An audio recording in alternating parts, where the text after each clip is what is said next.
بسم الله الرحمن الرحيم. السلام عليكم ورحمة الله. بسم الله الرحمن الرحيم. Sound തീരില്ല കഴിഞ്ഞ അൽഹംദുലില്ലാഹി റബ്ബിൽ ആലമീൻ الصلاة والسلام على أشرف المرسلين وعلى آله وصحبه أجمعين أما بعد. അള്ളാഹു സുബ്ഹാനഹു വ തആല പരിശുദ്ധ ദീനിൻ്റെ വിധിവിലക്കുകൾ ജീവിതത്തിൽ പരമാവധി സൂക്ഷിച്ച് പാലിച്ച് ജീവിക്കാൻ നമുക്കെല്ലാം തൗഫീഖ് തന്ന് അനുഗ്രഹിക്കുമാറാകട്ടെ. നമ്മുടെ സാമുദായികമായ ഓരോ പ്രശ്നങ്ങൾ ഓരോ ദിവസങ്ങളിലും ഇങ്ങനെ വർദ്ധിച്ച് വന്നുകൊണ്ടിരിക്കുകയാണ്. കഴിഞ്ഞ ആഴ്ചയിൽ നമ്മൾ സംസാരിച്ചെങ്കിലും വിശദീകരിക്കാതെ പോയൊരു ഭാഗമാണ് ആ പൽഗാമിലെ നിരപരാധികളെ കൂട്ടക്കുരുതി ചെയ്ത സംഭവം. അതിൽ നമ്മൾ മനസ്സിലാക്കേണ്ടുന്ന കുറേ വിഷയങ്ങളുണ്ട്. മുഅ്മിനീങ്ങൾ എന്ന നിലയിൽ നമ്മൾ അറിഞ്ഞിരിക്കേണ്ട കുറേ വിഷയങ്ങളുണ്ട്. അതായത് ആ സംഭവം ചെയ്ത ആളുകൾ ഒരിക്കലും ഒരു യഥാർത്ഥ വിശ്വാസികളല്ല എന്നുള്ളത് നമുക്കും അറിയാം, നമ്മളെ വിമർശിക്കുന്ന ആളുകൾക്കും അറിയാം. പിന്നെ മുസ്ലിമീങ്ങളെ പ്രതിക്കൂട്ടിലാക്കുന്നതിന് ഇത്തരത്തിലുള്ളതായ ഒരു കാര്യങ്ങൾ ചെയ്യണം എന്നുള്ളത് ഇവിടുത്തെ ശത്രുക്കൾ ഉണ്ടാക്കി വച്ചിരിക്കുന്ന ഒരു അജണ്ടയാണത്. ഇപ്പോൾ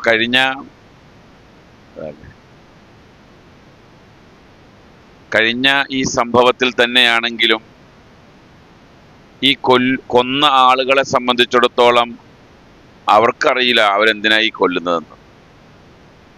ഇവിടെ നടക്കുന്ന ഓരോ കൊലപാതകങ്ങളും അങ്ങനെ തന്നെയാണല്ലോ. ഇന്നിപ്പോൾ എനിക്ക് സോഷ്യൽ മീഡിയയിൽ ഒരു വീഡിയോ ഒരാൾ അയച്ചു. ഒരു പാവപ്പെട്ട മനുഷ്യൻ, അയാളെല്ലാവരും കൂടെ കൂടിയിട്ട് തല്ലിക്കൊല്ലുക. ഒരു മനുഷ്യനെ കൊല്ലുന്നത് എന്തിനാണെന്ന് തല്ലിക്കൊല്ലുന്ന ആളുകൾക്കറിയില്ല എന്തിനാ കൊല്ലുന്നതെന്ന്. അവരോട് ചോദിച്ചാൽ അവർക്കറിയില്ല. കൊല ചെയ്യപ്പെടുന്ന വ്യക്തിയോ അയാൾക്കും അറിയില്ല അതെന്തിനാണെന്നുള്ളത്. ഇങ്ങനെയുള്ള ഈ സംഭവങ്ങൾ റസൂൽ സല്ലല്ലാഹു അലൈഹി വസല്ലം പറഞ്ഞൊരു ഹദീസ് കാണാം. വല്ലദി നഫ്സി ബിയദി, ഏതൊരു രക്ഷിതാവിൻ്റെ കയ്യിലാണോ എൻ്റെ ആത്മാവ്, ആ രക്ഷിതാവിനെ സാക്ഷി നിർത്തി ഞാൻ പറയുന്നു, ലയഅതിയന്ന അലന്നാസി സമാനുൻ, ജനങ്ങൾക്കൊരു കാലഘട്ടം വരാനുണ്ട്, ലാ യദ്രി അൽ ഖാതിലു ഫി അയ്യി ഷൈഇൻ ഖതല, കൊല്ലുന്നവൻ അറിയില്ല ഞാൻ എന്തിനാ കൊല്ലുന്നതെന്ന്, വലാ യദ്രിൽ മഖ്തൂലു അലാ അയ്യി ഷൈഇൻ ഖുതില, കൊല ചെയ്യപ്പെടുന്നവൻ അറിയുന്നില്ല എന്തിനാണ് എന്നെ കൊല്ലുന്നത് എന്ന്. എത്രയോ ശ്രദ്ധേയമായ ഒരു ഹദീസാണ്. അങ്ങനെ മനുഷ്യന്മാരെ കൊന്നൊടുക്കുന്നതിന് ഒരു ലജ്ജയുമില്ലാതെ പോകുന്ന ഒരു കാലഘട്ടം, അത് മുസ്ലിം സമുദായത്തെ അതിൽ ടാർഗറ്റ് ചെയ്തിരിക്കുന്നു എന്നുള്ളത് ഇതിലെ ഏറ്റവും വലിയ ഘടകമാണ്. ഇപ്പൊ 1990 ശേഷം, 90-ന്റെ അപ്പുറത്തേക്ക് ഞാൻ എടുക്കുന്നില്ല, 90-ന്റെ ഇപ്പുറത്തേക്ക് എടുത്താൽ ഏകദേശം ഈ 35 വർഷങ്ങൾക്കുള്ളിൽ 120-ലധികം ഭീകരാക്രമണങ്ങൾ ഇന്ത്യയിൽ നടന്നിട്ടുണ്ട്. 120-ലധികം. ഈ ഭീകരാക്രമണങ്ങൾ അമ്പലങ്ങളിൽ നടത്തിയ ആൾക്കാരുണ്ട്, ചർച്ചുകളിൽ നടത്തിയവരുണ്ട്, പള്ളികളിൽ നടത്തിയവരുണ്ട്, പാർലമെന്റിൽ നടത്തിയിട്ടുണ്ട്, റെയിൽവേ സ്റ്റേഷനിലും ബസ് സ്റ്റോപ്പുകളിലും അതേപോലെ ആളുകൾ കൂടുന്നിടങ്ങളിലൊക്കെ നടത്തിയവരുണ്ട്. മുസ്ലിമീങ്ങളുടെ പേര് സ്വീകരിച്ചവരുണ്ട്, അമുസ്ലിമീങ്ങളുടെ പേര് സ്വീകരിച്ചവരുമുണ്ട്. പക്ഷേ ഭീകരാക്രമണം എന്ന് പറഞ്ഞാൽ ആദ്യം വരുന്ന പേര് ആരുടെ ആയിരിക്കും? നമ്മുടെയാണ്, മുസ്ലിങ്ങളുടെ. അത് എവിടെയും തർക്കമല്ല. ഭീകരാക്രമണം മുസ്ലിങ്ങളാണ്. പിന്നെ അവൻ മുസ്ലിം അല്ല എന്ന് പ്രൂവ് ചെയ്തു വരുമ്പോഴാണ് ആ വാർത്ത കെട്ടടങ്ങണത്, അല്ലെങ്കിൽ അതങ്ങനെ കത്തിജ്വലിച്ച് നിൽക്കുകയും ചെയ്യും. ഇതിൽ ഏറ്റവും കൗതുകമുള്ള ഒരു വർത്തമാനം എന്ന് പറഞ്ഞാൽ, മുസ്ലിമീങ്ങളുടെ ഇസ്ലാം മത വിശ്വാസത്തിലുള്ള അപാകതകളാണ് ഇത്തരം ഭീകരാക്രമണങ്ങൾ കൂടുന്നതിൻ്റെ കാരണമെന്ന് കേരളത്തിലെ പ്രമുഖ ചാനലുകൾ ഇതുമായി ബന്ധപ്പെട്ടുകൊണ്ട് ചർച്ച ചെയ്തു.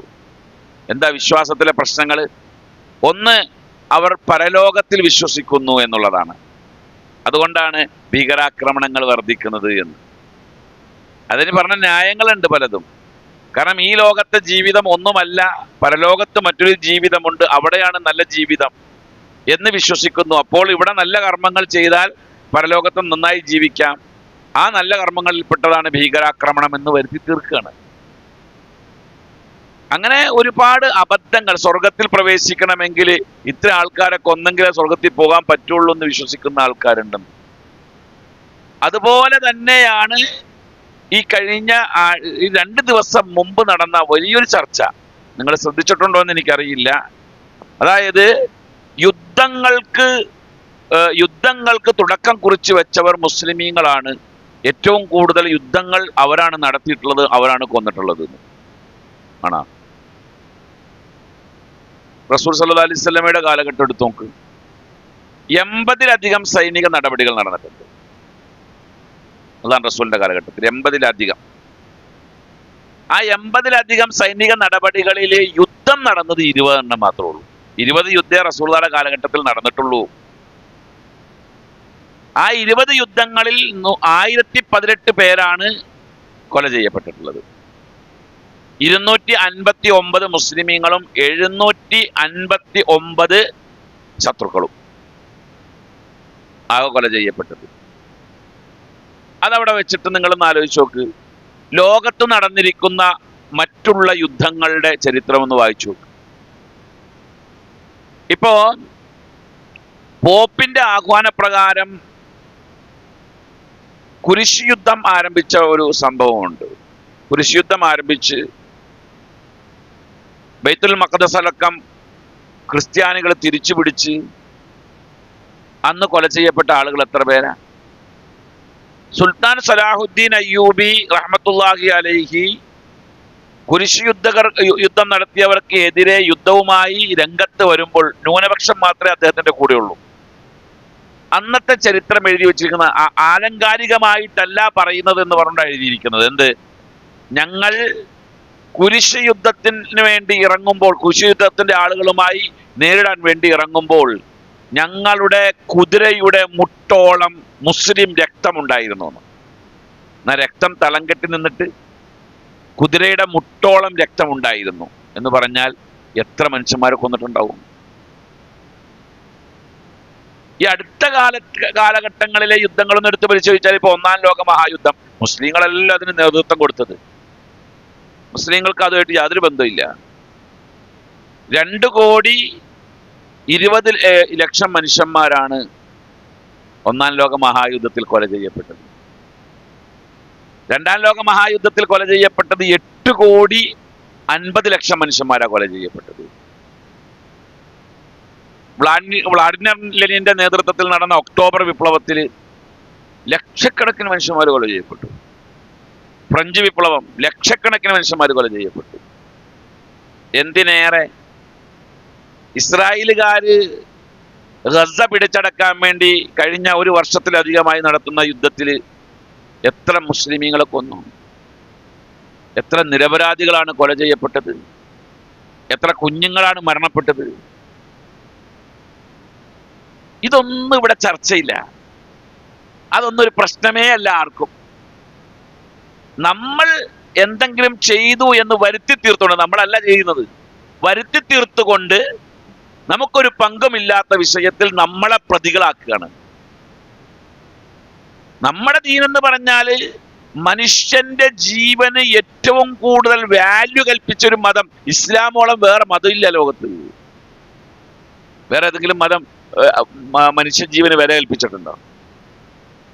മനുഷ്യന്മാരെ കുരുതി കൊടുക്കണ മതങ്ങൾ ഇവിടെ ഇല്ലേ?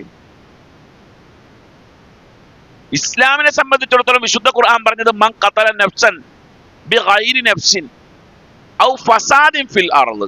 ഒരാളെ കൊല്ലാൻ ഇസ്ലാം പറഞ്ഞ വ്യവസ്ഥ അതാ. ഒരാളെ കൊല്ലണമെങ്കിൽ എന്ത് ചെയ്യണം? അയാൾ മറ്റൊരാളെ കൊന്നിട്ടുണ്ടാകണം. കൊലയ്ക്ക് കൊല, അത് ഇസ്ലാം പറഞ്ഞിരിക്കുന്ന കാര്യമാണ്. ഔ ഫസാദിൻ ഫിൽ അർള്, അല്ലെങ്കിൽ നാട്ടിൽ കുഴപ്പമുണ്ടാക്കിയ ആൾക്കാർ. എന്ത് കുഴപ്പം? അടിയിടിയല്ല, ആഭ്യന്തര കലാപങ്ങൾ ഉണ്ടാക്കുകയോ അതല്ലെങ്കിൽ രാജ്യത്തിന്റെ സുരക്ഷയെ ബാധിക്കുന്ന പ്രശ്നങ്ങൾ ഉണ്ടാക്കുകയോ ചെയ്താൽ അവരെ കൊല്ലാം. ഇതല്ലാതെ ആരെങ്കിലും കൊന്നാൽ മുഴുവൻ മനുഷ്യന്മാരെയും കൊന്നതിന് തുല്യമാണ്. അപ്പൊ അത്രയും ഗൗരവമാണ് നമ്മുടെ ദീൻ ഈ കൊലപാതകവുമായി ബന്ധപ്പെട്ടുകൊണ്ട് പഠിപ്പിക്കുന്നത്.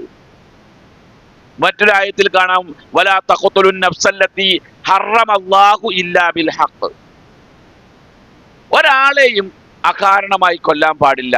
ഇല്ലാ ബിൽ ഹഖ്, കാരണം കൊണ്ട്, അതിന് ആവശ്യമുണ്ടാകണം എങ്കിലേ കൊല്ലാൻ പാടുള്ളൂ.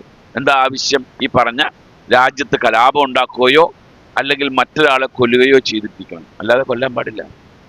അതൊരു ജീവിനെയും കൊല്ലാൻ പാടില്ല. ഒരു ജീവിയെ കൊല്ലണമെങ്കിൽ അതിന് കാരണം വേണം. വെറുതെ ഒരു ജീവിനെ കൊന്നിടുക അത് പറ്റില്ല. ഒരു കോഴി, അതിനെ കൊന്നിടാൻ പാടില്ല. കൊല്ലണമെങ്കിൽ അതിനെ അറക്കണം. എന്തിന്? ഭക്ഷിക്കാൻ വേണ്ടി. അതല്ലാതെ പാടില്ല. ലോകത്ത് മനുഷ്യരല്ലാത്ത വേറെ ഒരു ജീവിയും അകാരണമായി മറ്റൊരു ജീവിയെ കൊല്ലുന്നില്ല. ഇപ്പൊ മാംസബുക്കുകളായ ജീവികൾ, ഞാൻ ഒരിക്കൽ ക്ലാസ്സിലൂടെ പറഞ്ഞിരുന്നു, മാംസബുക്കുകളായ ജീവികൾ, സിംഹമാണെങ്കിലും കടുവയാണെങ്കിലും പുലിയാണെങ്കിലും, അതൊക്കെ ഒരു ജീവിനെ കൊല്ലുന്നുണ്ടെങ്കിൽ തിന്നാൻ വേണ്ടിയേ കൊല്ലുന്നുള്ളൂ. വയറ് നിറഞ്ഞിരിക്കുന്ന ഒരു സിംഹത്തിന്റെ മുമ്പിൽ ഒരു കൂട്ടം മാൻകൂട്ടമുണ്ട് എങ്കിൽ ആ സിംഹം അവയെ ഒന്നും ചെയ്യൂല, ആക്രമിക്കൂല. ഇത് വെറുതെ പോണ വഴിക്ക് ഒന്ന് ഉപദ്രവിക്കുക. ഞാൻ ഇത് പറയാൻ കാരണം വെച്ചാൽ കഴിഞ്ഞ ദിവസം കഴിഞ്ഞ തിങ്കളാഴ്ച തിരുവനന്തപുരത്ത് പോയിട്ട് കഴിഞ്ഞ ഞായറാഴ്ച ക്ലാസ്സും കഴിഞ്ഞ് റിട്ടേൺ വരികയാണ്, തിരിച്ചു വരിക. അപ്പൊ തിരിച്ചു വരുന്ന സമയത്ത് ട്രെയിനിന്റെ ടൈം വൈകും എന്നുള്ളത് കൊണ്ട് തന്നെ വേഗം നിസ്കരിക്കാൻ പള്ളിയിലേക്ക് കയറാതെ റെയിൽവേ സ്റ്റേഷനിലേക്ക് വന്ന് ട്രെയിനിൽ കയറി ഉടനെ ജമ്മാക്കി നമസ്കരിക്കുകയാണ്. ആ സീറ്റിലിരുന്ന് തന്നെ നിസ്കരിക്കണത്. അപ്പൊ എൻ്റെ ഓപ്പോസിറ്റ് ഒരാളുണ്ട്, അയാളൊരു അസഹിഷ്ണുതയോടുകൂടിയാണ് ഇത് കാണുന്നത്. ഞാൻ ഒരു ഗൗരവം ഇല്ലാത്തൊരു മനുഷ്യനാണ്. നിങ്ങൾക്കറിയാലോ, നിങ്ങളെ ഒരാളെ കാണുമ്പോൾ എൻ്റെ മുഖം എങ്ങനെയാണ്, അത് തന്നെയാണ് അയാളുടെ മുഖം നേരെ എന്നൊക്കെ. നിസ്കാരം നടത്തിക്കൊണ്ടിരിക്കുക, കാലിങ്ങനെ തൂക്കിയിട്ടാണ് നിസ്കരിക്കണത്. അയാൾ അവിടെ നിന്ന് എഴുന്നേറ്റിട്ട് നടന്നു പോകുന്നു എന്ന് വരുത്തി തീർക്കുന്നു. ആ കൂട്ടത്തിൽ എൻ്റെ കാലിൽ ശക്തമായി ചവിട്ടിയിട്ടാണ് പോയി. നല്ല പെയിൻ ഉണ്ടായി എനിക്ക്, നിസ്കരിച്ചോണ്ടിരിക്കുക, നല്ല പെയിൻ ഉണ്ടായി. സ്വാഭാവികമായി യാദൃശ്ചികമായി നടന്നതായിരിക്കും എന്ന് കരുതി ഞാൻ സമാധാനിച്ചു. അപ്പോൾ അയാൾ പോയിട്ട് തിരിച്ചു വന്നപ്പോഴും ചവിട്ടി. അപ്പൊ ഞാൻ നിസ്കാരം കഴിഞ്ഞിരുന്നു എൻ്റെ. അത് കഴിഞ്ഞ് ഞാൻ കാല് താഴ്ത്തിയാൽ തന്നെ ഇരിക്കുന്നത്. അത് കഴിഞ്ഞ് അയാൾ ഇതേപോലെ എഴുന്നേറ്റപ്പോൾ ഞാൻ കാല് വേഗം പൊന്തിച്ച് ചമ്രം പടിഞ്ഞിരുന്നു സീറ്റിന്. അപ്പൊ അയാൾ ആ എഴുന്നേറ്റ ആൾ അവിടെ തന്നെ ഇരുന്നു. പിന്നെ വേണ്ടത് എന്താണെന്നുള്ളത് പിന്നെ ഞാൻ അപ്പത്തെ കൈകാര്യം ചെയ്തു, അത് ഇവിടെ പറയേണ്ട ആവശ്യമില്ല. ഒരു അസഹിഷ്ണുതയോടുകൂടെ വെറുപ്പോടുകൂടെ കാണുക, ദ്രോഹിക്കുക, ഒരാവശ്യമായിട്ട് ദ്രോഹിക്കുക. ഇതിപ്പോ നമ്മുടെ കേരളത്തിൽ നടന്ന സംഭവമാണ്. അപ്പൊ ഇത്തരം സംഭവങ്ങൾ മുസ്ലിമീങ്ങൾക്ക് സ്വാധീനമില്ലാത്ത മേഖലകളിൽ എന്തെല്ലാം നടക്കുന്നുണ്ട്? വളരെ വിഷമമുള്ള കാര്യങ്ങളാണ്. അകാരണമായിട്ട് ദ്രോഹിക്കുക, ഉപദ്രവിക്കുക. നമ്മൾ ഇത്തരം കാര്യങ്ങളിൽ മനസ്സിലാക്കേണ്ടത് എന്താ വെച്ച് കഴിഞ്ഞാല്, ഇപ്പൊ യുദ്ധമുഖത്തിലാണെങ്കിൽ പോലും റസൂൽ സല്ലല്ലാഹു അലൈഹി വസല്ലമ കൊല്ലേണ്ട ആൾക്കാരെ പറഞ്ഞു തന്നിട്ടുണ്ട്. എല്ലാവരും കൊല്ലാൻ പാടില്ല. ഒരു പെണ്ണ് മരിച്ചിടക്കണുണ്ട് യുദ്ധത്തിൽ. നബി സല്ലല്ലാഹു അലൈഹി വസല്ലമ ചോദിച്ചു, ആരാണ് ആ പെണ്ണിനെ കൊന്നത് എന്ന്. കാരണം യുദ്ധത്തിൽ പെണ്ണിനെ കൊല്ലാൻ പാടില്ല. യുദ്ധത്തിൽ രണാങ്കണത്തിൽ പെണ്ണുണ്ടെങ്കിൽ പോലും പെണ്ണുങ്ങളെ കൊല്ലാൻ പാടില്ല, കുട്ടികളെ കൊല്ലാൻ പാടില്ല, വൃദ്ധന്മാരെ കൊല്ലാൻ പാടില്ല. ശരീരത്തിൽ ബലഹീനത നേരിട്ടിരിക്കുന്ന ആളുകൾ, ഈ അംഗപരിമിതി ഉള്ള ആളുകൾ, കൈക്ക് കാലിനോ മുടന്തോ ഒക്കെ ഉള്ള ആളുകൾ, അവരെ കൊല്ലാൻ പാടില്ല. അത് ഇസ്ലാം അങ്ങനെയാണ് പഠിപ്പിച്ചിരിക്കുന്നത്. അപ്പൊ അയാൾ പറഞ്ഞു, നബിയെ ഞാനാണ് കൊന്നത് എന്ന് പറഞ്ഞു. ഒരു സഹാബി റസൂൽ സല്ലല്ലാഹു അലൈഹി വസല്ലം പറഞ്ഞു, എന്തിനാണ് കൊന്നത്? അപ്പൊ അദ്ദേഹം പറഞ്ഞു, ഞാൻ അറിയാതെ അബദ്ധത്തിൽ ആയുധം കൊണ്ട് മരണപ്പെട്ടു പോയതാണ്. എന്നാ ശരി, അപ്പൊ വെറുതെ വിട്ടു. അപ്പൊ അത്രയും കണിശത ഈ വിഷയത്തിൽ ഉണ്ടായിരിക്കെ നിങ്ങൾ മനസ്സിലാക്കേണ്ടത്, നമ്മൾ കൊലയാളികളാണ് എന്ന് വരുത്തി തീർക്കാൻ വേണ്ടി അതിനൊരു സ്ക്രിപ്റ്റ് തയ്യാറാക്കി കൃത്യമായിട്ട് അവതരിപ്പിക്കുകയാണ് ചെയ്തത്. അവിടെ എന്ത്, തുണി അഴിച്ചു നോക്കുക, അവൻ ചേലാകർമ്മം നടത്തിയിട്ടുണ്ടോ എന്ന് നോക്കുക, എന്നിട്ട് മുസ്ലിം അല്ല എന്ന് ബോധ്യപ്പെട്ടിട്ട് വെടിവെച്ചില്ല. നോക്കണം, അത് കൃത്യമായൊരു പ്ലാനല്ലേ. ഇനിയിപ്പോ ഇസ്ലാമിന്റെ പേരിൽ പ്രവർത്തിക്കുന്ന തീവ്രവാദി ഗ്രൂപ്പുകളാണെങ്കിൽ പോലും അതിന് തോന്നിയ ദിവസം ചെയ്യില്ല, അങ്ങനത്തെ പരിപാടി ചെയ്യില്ല. മുസ്ലിം ആണെന്ന് പറഞ്ഞ മുസ്ലിം അല്ല എന്ന് പറഞ്ഞിട്ട് തെരഞ്ഞു പിടിച്ചൊന്നും അങ്ങനെയൊന്നും ചെയ്യില്ല. തീവ്രവാദി ഗ്രൂപ്പുകൾ ഇല്ലാന്ന് ഞാൻ പറയില്ല, ഉണ്ട്, അവർ പോലും അങ്ങനെ ചെയ്യില്ല. ഇവിടെ സത്യത്തിൽ നമ്മൾ മനസ്സിലാക്കേണ്ടുന്ന സുപ്രധാനമായ ഒന്ന് രണ്ട് കാര്യങ്ങളുണ്ട്. അതാണ് എനിക്ക് ഇന്നത്തെ ക്ലാസ്സിൽ പറയാനുള്ളത്. അതായത് നമുക്ക് നേരെ ഉള്ള ഗൂഢമായ നീക്കങ്ങൾ, ആ നീക്കങ്ങൾക്ക് ഒരു പാരമ്പര്യമുണ്ട്.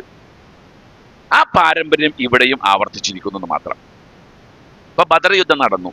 ബദർ യുദ്ധം നടന്നത് അതിന്റെ അടിസ്ഥാന കാരണം എന്തായിരുന്നു? റസൂലുള്ളാഹി സ്വല്ലല്ലാഹു അലൈഹി വസല്ലം മദീനയിൽ നിന്ന് ബദറിലേക്ക് പോയത് യുദ്ധത്തിന് വേണ്ടിയാണോ? അല്ല, യുദ്ധത്തിന് വേണ്ടിയല്ല.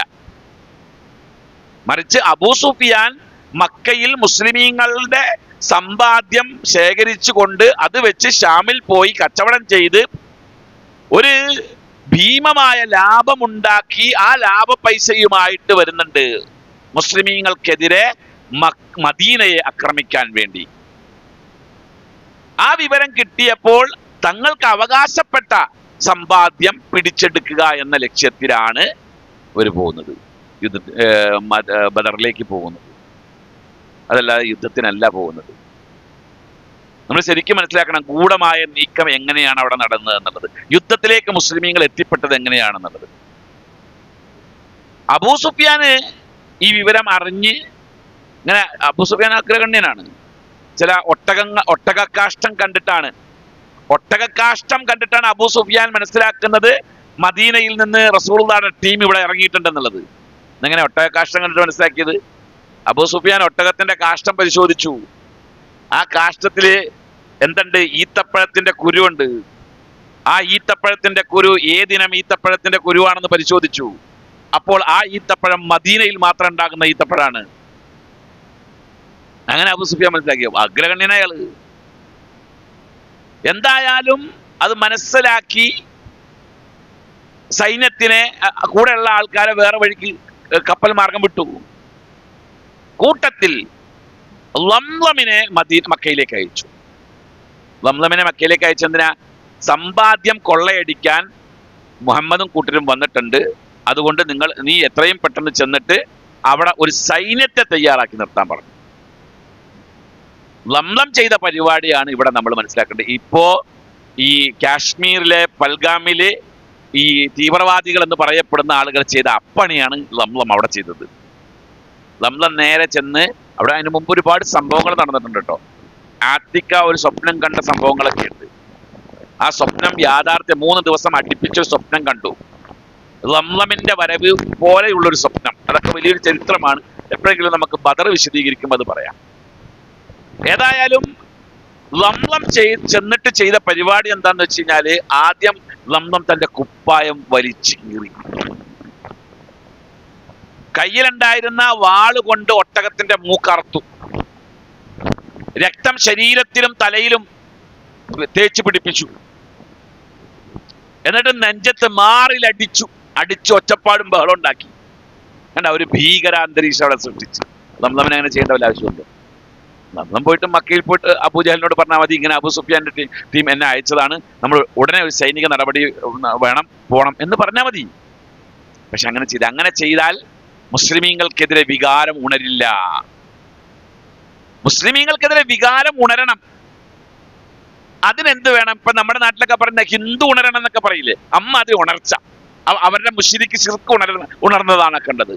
ഈ സീൻ അവിടെ ക്രിയേറ്റ് ചെയ്തു. എന്നിട്ട് പറഞ്ഞ്, നമ്മളുടെ സമ്പാദ്യം മുഴുവനും യാ മഅശറ ഖുറൈശ് അംവാലുക്കും മഅ അബീ സുഫിയാൻ ഖദ് അറദ ലഹാ മുഹമ്മദ് ഫീ അസ്ഹാബിഹി ലാ അറാ അൻ തുദ്രികുഹാ അൽ ഗൗസ് അൽ ഗൗസ്. മുഹമ്മദിന്റെ ആൾക്കാര് നിങ്ങളുടെ സമ്പാദ്യം പിടിച്ചെടുക്കാൻ പോവുകയാണ്. അത് എങ്ങനെ തിരിച്ചു പിടിക്കാൻ കഴിയുമെന്ന് എനിക്കറിയില്ല. അതുകൊണ്ട് എല്ലാവരും സഹായിക്കണം, എല്ലാവരും റെഡിയാകണം എന്ന് പറഞ്ഞു. അങ്ങനെയാണ് 1300 വരുന്ന സൈന്യം മക്കയിൽ നിന്ന് മദീനയിലേക്ക് പോകാൻ തയ്യാറായത്, അല്ല ബദറിലേക്ക് പോകാൻ തയ്യാറായത്. അങ്ങനെയാണ് യുദ്ധം നടന്നത്. അതിൽ പോണ വഴിക്ക് കുറച്ച് ആൾക്കാർ തിരിച്ചു പോന്നു. അങ്ങനെയാണ് യുദ്ധം നടന്നത്. അപ്പൊ മുസ്ലിമീങ്ങളെ ഒരു യുദ്ധത്തിലേക്ക് വലിച്ചിടാൻ വേണ്ടി ഒരു ഗൂഢാലോചന, ആ ഗൂഢാലോചന ഇവിടെയൊക്കെ നടക്കുന്നുണ്ട്. നമ്മൾ പ്രകോപിതരാകണം. നിരപരാധികളാണ് എന്ന് നമുക്കും അവർക്കും ബോധ്യമുണ്ടായിരിക്കെ നമ്മളെ പ്രകോപിപ്പിച്ചുകൊണ്ടൊരു പ്രശ്നത്തെ ഉണ്ടാക്കുക. ഞാൻ പറഞ്ഞില്ലേ, ട്രെയിനിൽ വെച്ച് ചവിട്ടി, കാലെ ചവിട്ടി, വെറുതെ ചവിട്ടി, രണ്ടാമത്തെ ചവിട്ടി, മൂന്നാമത് ചവിട്ടുമെന്നറിഞ്ഞപ്പോ ഞാൻ കാല് മാറ്റി. പിന്നെ ഞാൻ അത് ബുദ്ധിപരമായി നീക്കിയപ്പോ അവർക്ക് മനസ്സിലായി ഈ പരിപാടി ഇവിടെ നടക്കൂല എന്നുള്ളത്. നമ്മുടെ പ്രവർത്തകർ എവിടെ എത്തി? കൊല്ലത്തെത്തി. കൊല്ലം റെയിൽവേ സ്റ്റേഷനിൽ നമ്മുടെ പ്രവർത്തകരെത്തി. അപ്പൊ അവർക്ക് മനസ്സിലായി സംഗതി ഇതല്ല, കോലം വേറെയാണെന്നുള്ളത്. ഞാൻ അവിടെ ഓനെ ചോദ്യം ചെയ്ത് ഓനെ അടിക്കും, എന്നിട്ട് ഞാൻ ഓനെ അടിച്ചെന്ന് പറയും, അല്ലെങ്കിൽ എന്നെ പറ്റി എന്തെങ്കിലും ഒരു കിംവദന്തി അവനെ അവിടെ പ്രചരിപ്പിക്കും. അപ്പൊ ഇത്തരത്തിൽ ഭീകരാന്തരീക്ഷം സൃഷ്ടിക്കുക, തെറ്റിദ്ധരിപ്പിക്കുക എന്നുള്ളത് ഇവരുടെ അജണ്ടയാണ്. അത് നമ്മൾ കൃത്യമായിട്ട് മനസ്സിലാക്കണം. എന്താണ് അതിന്റെ പിന്നിൽ എന്നുള്ളത് നമുക്ക് ഈ ചർച്ചയിൽ കൊണ്ടുവരാം. രണ്ടാമത് നമ്മൾ അറിയേണ്ട ഒരു കാര്യം എന്താ വെച്ച് കഴിഞ്ഞാല്, നമ്മളെ സംബന്ധിച്ചിടത്തോളം നമുക്ക് ഈ ആത്മവീര്യം എന്ന് പറഞ്ഞൊരു സാധനമുണ്ട്. ആത്മവീര്യം അത് നമുക്ക് നഷ്ടപ്പെടാൻ ചില കാരണങ്ങളുണ്ട്. അത് നഷ്ടപ്പെടാനുള്ള കാരണങ്ങൾ ഇവിടെ ശത്രുക്കൾക്ക് നന്നായിട്ട് അറിയാം. നമ്മുടെ ആത്മവീര്യം എങ്ങനെ തകർക്കാൻ കഴിയും അത് ശത്രുക്കൾക്ക് അറിയാം. റസൂലുള്ളാഹി സ്വല്ലല്ലാഹു അലൈഹി വസല്ലം പ്രബോധനവുമായിട്ട് മക്കയിൽ ഇറങ്ങിയ കാലഘട്ടത്തിൽ പറഞ്ഞു, ഖൂലൂ ലാ ഇലാഹ ഇല്ലല്ലാഹ് തുഫ്ലിഹു യാ മഅശറ ഖുറൈശ്. ഖുറൈശികളെ, നിങ്ങൾ ലാ ഇലാഹ ഇല്ലല്ലാഹ് പറഞ്ഞാൽ നിങ്ങൾക്ക് ജയിക്കാൻ പറ്റും, വിജയിക്കാൻ പറ്റും. തംലികൂ ബിഹൽ അറബ് വൽ അജം. അറബികളും അനറബികളും നിങ്ങളുടെ കാൽ കീഴിലേക്ക് വരും. ഇന്നി റസൂലുള്ളാഹി ഇലൈക്കും ജമീഅ. ഞാൻ നിങ്ങളുടെ റസൂലാണ്. ഇത് റസൂലുള്ള പറഞ്ഞ വർത്താനാണ് ആ സമൂഹത്തിന്റെ ഇടയിൽ. അത് പറയുമ്പോൾ നബി ഏത് സ്റ്റേജിൽ കയറിയാണോ അത് പറയുന്നത്, അതേ സ്ഥലത്ത് തന്നെ വന്നിട്ട് അബൂലഹബ് പറയും, ലാ തുസദ്ദിഖൂഹു ഫഇന്നഹു കദ്ദാബ്, ലാ തുസദ്ദിഖൂഹു ഫഇന്നഹു സാഹിർ. അയാൾ പറഞ്ഞത് നിങ്ങൾ വിശ്വസിക്കേണ്ട, അയാൾ കദ്ദാബാണ്, അയാൾ സാഹിറാണ്, അയാൾ കളവ് പറയുന്നവനാണ്, അയാൾ സിഹ്റിന്റെ ആളാണ്. അതും നമ്മളൊന്ന് അണ്ടർലൈൻ ചെയ്യണം. ലാ ഇലാഹ ഇല്ലല്ലാഹ് എന്ന ആദർശം എവിടെ എപ്പോഴെല്ലാം ജ്വലിച്ചു നിൽക്കുന്നുണ്ടോ അല്ലെങ്കിൽ ഉയർന്നു വരുന്നുണ്ടോ, അവിടെ ശത്രുക്കൾ, ഇസ്ലാമിന്റെ ശത്രുക്കൾ ലാ ഇലാഹ ഇല്ലല്ലാഹ്ക്കെതിരെ നീങ്ങുമ്പോൾ അവരുപയോഗിക്കുന്ന ആയുധങ്ങളുടെ കൂട്ടത്തിൽപ്പെട്ട ഒരു ആയുധമാണ് സിഹിർ. നമ്മൾ മറക്കരുത്, മറക്കാൻ പാടില്ല. ഇപ്പൊ അസ്ഹാബുൽ ഉഖ്ദൂദിനെ സംബന്ധിച്ച് വിശുദ്ധ ഖുർആൻ പറയുന്നില്ലേ, ഖുതില അസ്ഹാബുൽ ഉഖ്ദൂദ് അന്നാരി ദാത്തിൽ വഖൂദ് ഇദ് ഹും അലൈഹാ ഖുഊദ് വഹും അലാ മാ യഫ്അലൂന ബിൽ മുഅ്മിനീന ശുഹൂദ്. ഏതാ സൂറത്ത്? ബലദ്, ബുറൂജ്, സൂറത്തുൽ ബുറൂജ്. സൂറത്തുൽ ബുറൂജിൽ പറയുന്ന ഒരു സംഭവമാണത്. എന്താ ഉണ്ടായത്? അന്ന് ലാ ഇലാഹ ഇല്ലല്ലാഹയുടെ ഒരാൾ മാത്രമേ ഉള്ളൂ, ഒറ്റയാൾ. ലാ ഇലാഹ ഇല്ലല്ലാഹ്ക്ക് എതിരെ പ്രവർത്തിക്കുന്ന ആളുകളിൽപ്പെട്ട ആൾക്കാർ മെയിൻ അവരുടെ അജണ്ട സിഹറാണ്. രാജാവും പരിവാരങ്ങളും നാടും മുഴുവനും സിഹറിലാണ്. സിഹറിൽ വിശ്വസിച്ചുകൊണ്ട് സിഹർ ചെയ്യുന്ന ആളുകളായി മാറിയിരിക്കുകയാണ്. അങ്ങനെയുള്ള ആളുകളുടെ ഇടയിലേക്ക് ലാ ഇലാഹ ഇല്ലല്ലാഹ്, ആ ലാ ഇലാഹ ഇല്ലല്ലാഹുമായി ഒരു പാവപ്പെട്ട മനുഷ്യൻ വന്ന് അയാൾക്കത് പറഞ്ഞ് ഫലിപ്പിക്കാൻ കഴിയാതെ വന്നപ്പോൾ അയാൾ ഒതുങ്ങിക്കൂടി. കാരണം സിഹർ എന്നുള്ളത് വളരെ മികച്ചു നിൽക്കുന്ന കാലഘട്ടം. സാഹിർ, പ്രധാനപ്പെട്ട സാഹിർ മരിക്കാൻ പോവുകയാണ്. ആ സമയത്താണ് സാഹിർ പറയണത്, ഞാൻ മരിച്ചു കഴിഞ്ഞാൽ നമ്മുടെ സിഹർ മുഴുവൻ ഒന്നും അല്ലാണ്ടായി പോകും, അതുകൊണ്ട് ഇത് പഠിപ്പിക്കാൻ ഒരു കുട്ടി വേണം, ആ കുട്ടിക്ക് ഞാൻ പഠിപ്പിച്ചു കൊടുത്തോളാം, ആ കുട്ടിയായിരിക്കും ഇനി നിങ്ങളെ നയിക്കുക. അങ്ങനെ ഒരു കുട്ടീനെ അയച്ചു. കുട്ടി സാഹിറിന്റെ അരികിലേക്ക് പോകുമ്പോൾ കൊട്ടാരത്തിൽ നിന്നും സാഹിറിന്റെ അരികിൽ പോകും, തിരിച്ചു കൊട്ടാരത്തിലേക്ക് വരും. ഇതിന്റെ ഇടയിലാണ് ലാ ഇലാഹ ഇല്ലല്ലാഹയുടെ ആൾ നിൽക്കുന്നത്. അപ്പൊ അങ്ങോട്ട് പോകുമ്പോൾ കുട്ടി അതിലേക്ക് നോക്കും, ഒരാൾ പാവം മനുഷ്യനിരിക്കുന്നുണ്ട്. കുട്ടി അവിടെ കയറി കുട്ടിക്ക് ലാ ഇലാഹ ഇല്ലല്ലാഹ് പഠിപ്പിച്ചു കൊടുത്തു. വേറൊന്നും ചെയ്തില്ല അയാൾ. ലാ ഇലാഹ ഇല്ലല്ലാഹ് പഠിപ്പിച്ചു കൊടുത്തു. നമ്മൾ പഠിക്കാതെ പോയതും ലാ ഇലാഹ ഇല്ലല്ലാഹയാണ്. കുട്ടി ലാ ഇലാഹ ഇല്ലല്ലാഹ് പഠിച്ചു. കുട്ടിക്ക് മനസ്സിലായി ഇതിൽ കാമ്പുണ്ട്. സാഹിർ പഠിപ്പിക്കുന്ന സിഹിറിൽ കാമ്പില്ല എന്ന് കുട്ടിക്ക് മനസ്സിലായി. ഒടുവിൽ ഇയാൾ മരണപ്പെട്ടു. കുട്ടി കൊല ചെയ്യപ്പെടാൻ പോകുന്നു. എന്തിനു വേണ്ടി? സിഹിറിന് വേണ്ടി. നമ്മൾ മനസ്സിലാക്കേണ്ട കാര്യമാണ്, ലാ ഇലാഹ ഇല്ലല്ലാഹ്ക്ക് എവിടെയെല്ലാം ഉയർച്ച ഉണ്ടാകുന്നുണ്ടോ അവിടെ അതിനെതിരെ വരുന്ന ശത്രു നിഗ്രഹങ്ങളിൽപ്പെട്ട ഒരു ശത്രുവായിരിക്കും സിഹർ. അത് ഇവിടെ കണ്ടു. അബൂലഹബ് പറഞ്ഞ എന്താ? ലാ തുസദ്ദിഖൂഹു ഫഇന്നഹു കദ്ദാബ്. അയാൾ പറഞ്ഞത് വിശ്വസിക്കണ്ട, അയാൾ കള്ളനാണ്. ഒന്ന്, ലാ തുസദ്ദിഖൂഹു ഫഇന്നഹു സാഹിർ. വിശ്വസിക്കണ്ട, അയാൾ സാഹിറാണ്. ഇന്ന് നമ്മുടെ കേരളത്തിലെ മുസ്ലിമീങ്ങളുടെ ഇടയിൽ തൗഹീദ് പ്രബോധനം ചെയ്യുന്ന മുസ്ലിമീങ്ങളുടെ ഇടയിൽ ഏറ്റവും വേദനിപ്പിക്കുന്ന വർത്താനം ഏതാ? സിഹിറല്ലേ. അതിന്റെ പേരിലല്ലേ തമ്മിത്തല്ലിയത്? അതിന്റെ പേരിലല്ലേ 2002 മുതൽ ഇപ്പോൾ വരെയുള്ള അടിയിടിയും വഴക്കും പ്രശ്നങ്ങളും ഉള്ളത്? അതുമായിട്ട് ബന്ധപ്പെട്ടല്ലേ? അതിനെപ്പറ്റിയുള്ള ചർച്ചകളാണ് എല്ലായിടത്തും നടത്തിക്കൊണ്ടിരിക്കുന്നത്. ഒരു വിഷയം, ഇപ്പൊ ഒരു മുഖാമുഖം നടത്താന്ന് കൂട്ടിക്കോ. ആ മുഖാമുഖം നടത്താണെങ്കിലും ചോദ്യകർത്താവ് ചോദിക്കുന്ന സിഹിറിനെ പറ്റി, അവൻ എല്ലാ വിഷയത്തെ പറ്റി ഇൽമ കിട്ടിയിരിക്കണം. ഇനി സിഹിറിനെ പറ്റിയും കൂടെ അറിഞ്ഞു കഴിഞ്ഞാൽ അവർക്ക് നേരെ സ്വർഗത്തിൽ പോകാം. ചോദ്യം കേട്ട് അങ്ങനെ തോന്നിപ്പോകും. ബോധപൂർവം അതിലേക്ക് വലിച്ചിഴക്കിയാണ്. എന്നോട് ചോദിക്കുന്ന ആൾക്കാരോട് പറയും എനിക്കറിയില്ല എന്ന് പറയും. വേറെ കുഴപ്പമൊന്നുമില്ല. ചോദിക്കുന്നത് ആ ഇൽമ കിട്ടാൻ വേണ്ടിയാണോ? ആ ഇൽമ കിട്ടാൻ വേണ്ടിയില്ല. ആ ഇൽമിനെ പറ്റി എൻ്റെ നിലപാട് എന്താണെന്നറിയാൻ. എന്നിട്ട് എൻ്റെ നിലപാട് അയാൾ തൃപ്തിപ്പെടുന്ന രീതിയിലല്ല എങ്കിൽ നമ്മൾ ആരായി? അക്കലാനിയായി, മുഅ്തസിലിയായി, ഖാദിയാനിയായി, മൗദൂദിയായി, അങ്ങനെ ആക്കും നമ്മളെ. എന്നിട്ട് ഫോട്ടോയൊക്കെ വെച്ചിട്ട് ഏതെങ്കിലും വീഡിയോയുടെ ക്ലിപ്പ് ഇട്ടിട്ട് അങ്ങനെ പ്രചരിപ്പിക്കും. നാണം എന്ന് പറഞ്ഞ സാധനം കുറെ എണ്ണത്തിന് അങ്ങോട്ട് നഷ്ടപ്പെട്ടു പോയി. അത് തന്നെ ഇവിടെ സംഭവിക്കുന്നത്. ഇത് കേട്ടപ്പോൾ ലാ ഇലാഹ ഇല്ലല്ലാഹിൽ വിശ്വസിക്കാൻ താല്പര്യപ്പെട്ട ആൾക്കാരൊക്കെ ചോദിച്ചു, മൻഹാദ, ഇതൊക്കെ ആരാണ്? ഒരാൾ ലാ ഇലാഹ ഇല്ലല്ലാഹിനെ പറ്റി പറയുന്നത്, ഒരാൾ അതിനെ എതിർക്കുന്നത്. ആരാണ്?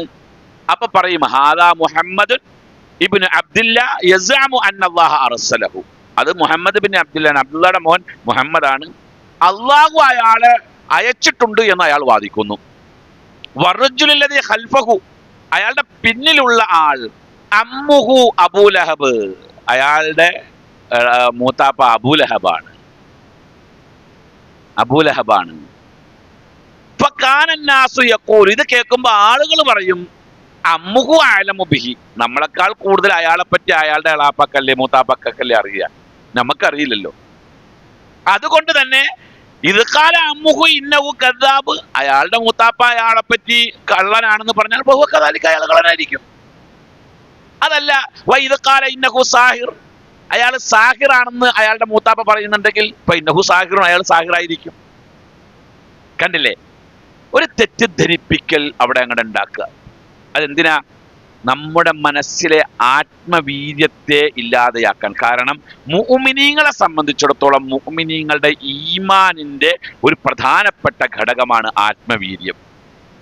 നമ്മൾ ആത്മവീര്യ ആൾക്കാരാണ്. നമ്മൾ ആരുടെ മുമ്പിൽ തല ഉരിക്കൂല. അത് നമ്മുടെ പ്രത്യേകതയാ. ഒരാളെയും നമ്മൾ വകവെക്കൂല. അത് നമ്മുടെ പ്രത്യേകതയാ. അത് നമ്മുടെ ഈമാനിന്റെ കരുത്താണത്. അത് തകർക്കാൻ കഴിയും. ആർക്കാ? ചില ആളുകൾക്ക്, ചില വർത്തമാനങ്ങളിലൂടെ. അപ്പൊ ഇവിടെ സംഭവിച്ചത് കണ്ടില്ലേ? ഒരു തെറ്റിദ്ധരിപ്പിക്കൽ ഉണ്ടാക്കിയപ്പോൾ മുഅ്മിനീങ്ങളുടെ ആത്മവീര്യം തകർന്നു. കാരണം നമ്മൾ പ്രതികളാണ് എന്നുള്ള ഒരു ചിന്താഗതി, ആളുകളുടെ മുമ്പിൽ നമ്മൾ പ്രതികളല്ല എന്ന് വരുത്തി തീർക്കാനുള്ള ചില ഇത്. നമ്മൾ ഇന്ത്യയിൽ ജീവിക്കുന്ന ആളുകൾക്ക് രണ്ട് ഉത്തരവാദിത്വം ഉള്ളത് മുഅ്മിനീങ്ങൾക്ക്. എന്ത് ഉത്തരവാദിത്വം? ഒന്ന്, നമ്മൾ ഇന്ത്യക്കാരനാണ് എന്ന് വരുത്തി തീർക്കണം. രണ്ട്, നമ്മൾ മുസ്ലിമാണ് എന്നും ബോധ്യപ്പെടുത്തണം. അങ്ങനത്തെ ഒരു അവസ്ഥയാണ് നമുക്കുള്ളത്. അതിനുവേണ്ടി പലതരത്തിലുള്ള അഡ്ജസ്റ്റ്മെന്റുകൾ ചെയ്ത് ജീവിക്കുന്നൊരവസ്ഥ. ഇസ്സത്തുള്ള സമൂഹല്ലേ നമ്മള്. നമ്മുടെ ഇസ്സത്ത് എന്ന് പറഞ്ഞാൽ എന്താ?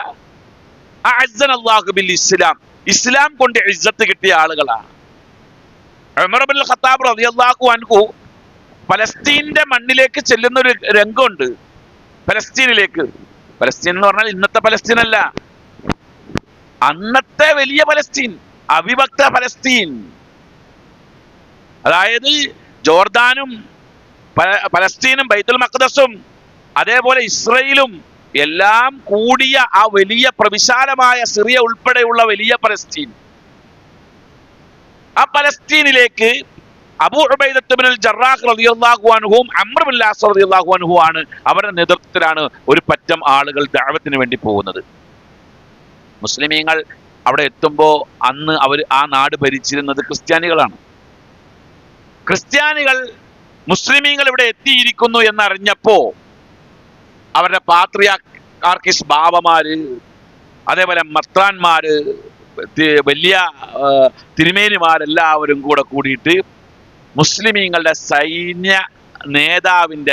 സൈനികന്റെ അടുക്കലേക്ക് വന്നു, നേതൃത്വത്തിലേക്ക് വന്നു.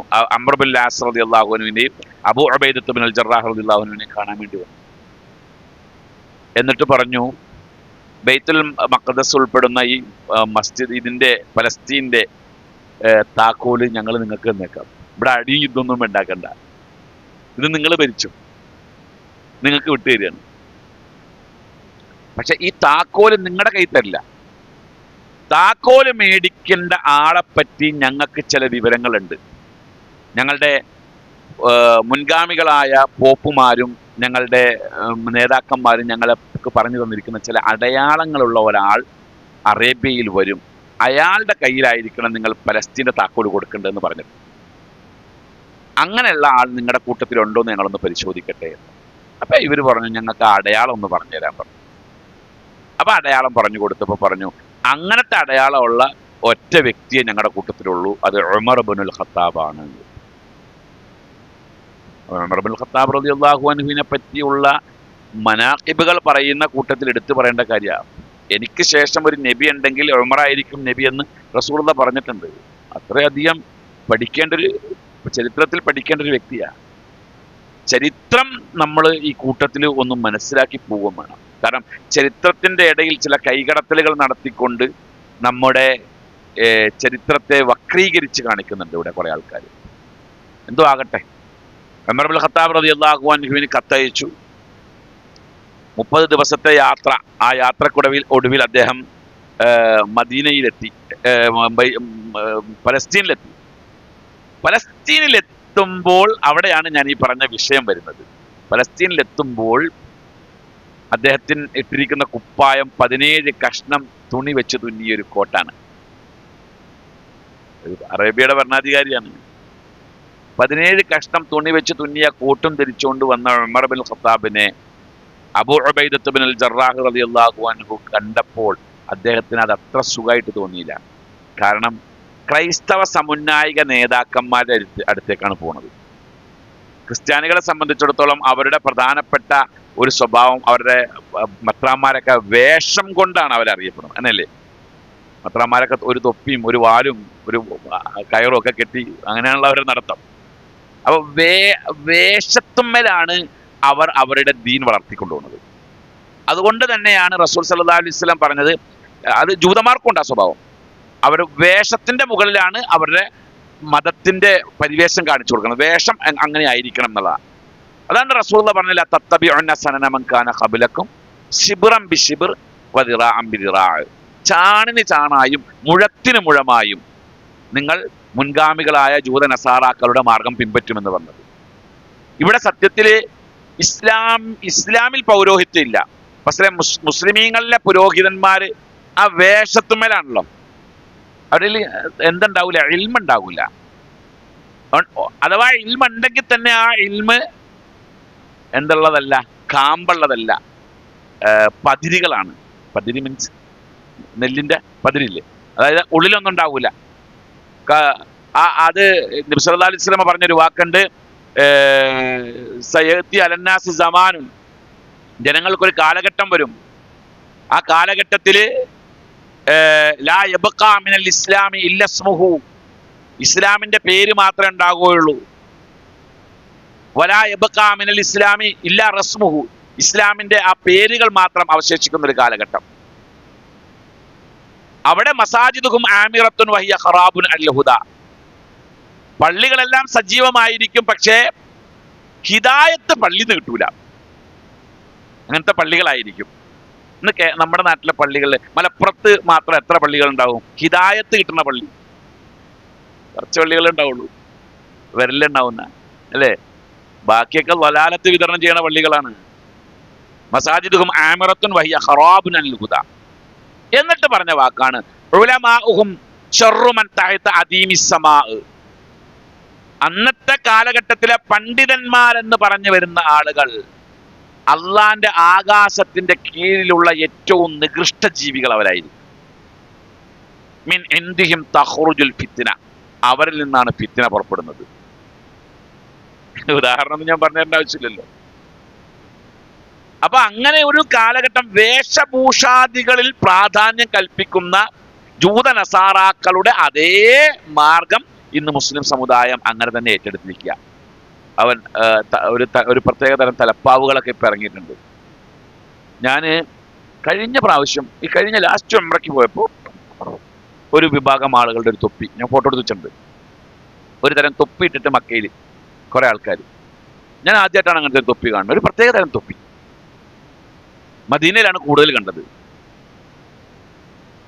ആ തൊപ്പി ഞാൻ ഗൂഗിൾ സെർച്ച് ചെയ്തു. അപ്പോ ആ തൊപ്പി ജൂതന്മാരുടെ തൊപ്പിയാ. അത്തൊപ്പി മുസ്ലിങ്ങൾ ഇടുക. നമുക്ക് തലമറയ്ക്കൽ സുന്നത്തില്ല, അങ്ങനെ പഠിപ്പിച്ചിട്ടില്ല. തലമറക്കൽ സുന്നത്താണെന്ന് പഠിപ്പിച്ചിട്ടില്ല. പക്ഷെ ഒരാള് വഖാറിന് വേണ്ടി തലമറച്ചാൽ, വഖാർ മീൻസ് ഗാംഭീര്യത്തിന് വേണ്ടി തലമറച്ചാൽ അത് അംഗീകരിക്കപ്പെടേണ്ട കാര്യമാണ്, അത് നിഷേധിക്കാൻ പാടില്ല. അറബികൾ അവരുടെ ട്രഡീഷണലിന്റെ ഭാഗമായിട്ടാണ് തലമറച്ചിരുന്നത്.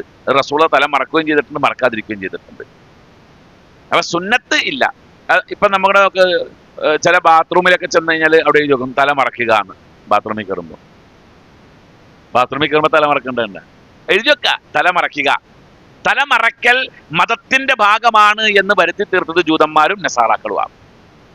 അവരുടെ തലയിലാണല്ലോ ആ കിരീടവും തൊപ്പിയും ഇതൊക്കെ ഉള്ളത്. അവരുടെ പള്ളിയച്ചന്മാര് തലയിൽ ഇതൊന്നും ഉണ്ടാണ്ട് വരില്ലല്ലോ. ആ തലയിലിട്ടിട്ട് അവർക്ക് നടക്കാൻ പാടുള്ളൂ.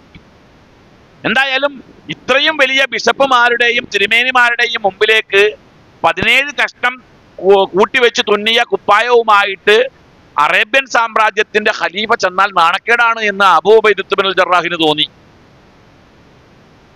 അദ്ദേഹം ഉമർ ഇബ്നുൽ ഖത്താബ് റളിയല്ലാഹു അൻഹുവിനെ മാറ്റി നിർത്തിയിട്ട് പറഞ്ഞു, ഞാനൊരു കുപ്പായം കൊണ്ടുവന്നിട്ടുണ്ട്, ആ കുപ്പായം ഇട്ടാ പോരെ, എന്തിനാ ഈ പഴയ കുപ്പായം ഇടുന്നത്?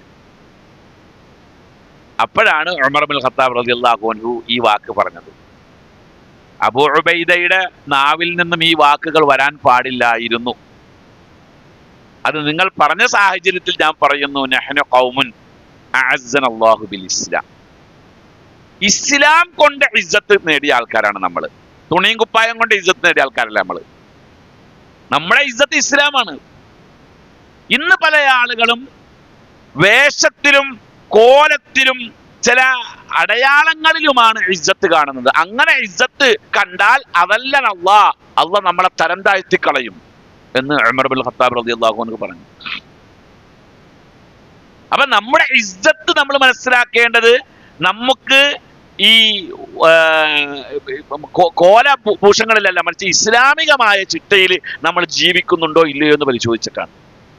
ആ ഇസ്ലാമികമായ ചിട്ട നമ്മൾ വിട്ടുകൊണ്ട് മറ്റുള്ള കാര്യങ്ങൾ ഇസ്സത്ത് തേടിയപ്പോൾ നമ്മുടെ ആത്മവീര്യം ചോരാൻ തുടങ്ങി. അത് ശത്രുക്കൾക്ക് കൃത്യമായിട്ടറിയാം.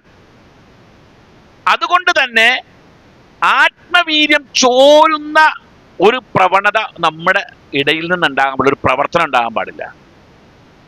അപ്പൊ നമ്മളോട് അല്ലാഹു തആല ചോദിക്കുന്ന ഒരു ചോദ്യമുണ്ട്, അം ഹസിബത്തും അൻ തദ്ഖുലുൽ ജന്ന. ഞാൻ കഴിഞ്ഞ ക്ലാസ്സിൽ പറഞ്ഞിരുന്നു, നിങ്ങൾ സ്വർഗത്തിൽ പ്രവേശിക്കാമെന്ന് കരുതിയോ എന്ന് ചോദിക്കുന്നുണ്ട്. ഈ ആയത്ത്, അത് അൽ ബഖറയിലെ 214 ആയത്ത് ഈ ആശയം പറയുന്നു. എന്നാൽ ആലു ഇമ്രാനിലെ 142 വചനത്തിൽ അല്ലാഹു തആല ഈ ആയത്ത് പറയുന്നതിനൊരു കാരണമുണ്ട്. അം ഹസിബത്തും അൻ തദ്ഖുലുൽ ജന്ന, സ്വർഗത്തിൽ നിങ്ങൾ പ്രവേശിക്കാമെന്ന് കരുതിയോ? വലമ്മ യഅലമില്ലാഹു അല്ലദീന ജാഹദൂ മിൻകും വയഅലമ സ്വാബിരീൻ. നിങ്ങളുടെ കൂട്ടത്തിലെ പോരാളികളും ക്ഷമാശീലരെയും അള്ളാഹു തിരിച്ചറിയുന്നത് വരെയും സ്വർഗത്തിൽ കയറാമെന്ന് കരുതിപ്പോയോ എന്ന് ഈ ആയത്ത് ഇറങ്ങാനുള്ള പശ്ചാത്തലം എന്താണെന്ന് വെച്ചാൽ ഉഹദ് യുദ്ധവുമായി ബന്ധപ്പെട്ടുകൊണ്ടാണ്. ഉഹദ് യുദ്ധത്തിൽ ഈ ആത്മവീര്യം ചോർത്തിക്കളയുന്ന ഒരു പ്രശ്നം നടന്നു, ഒരു പ്രവർത്തനം നടന്നു. എന്താ പ്രവർത്തനം?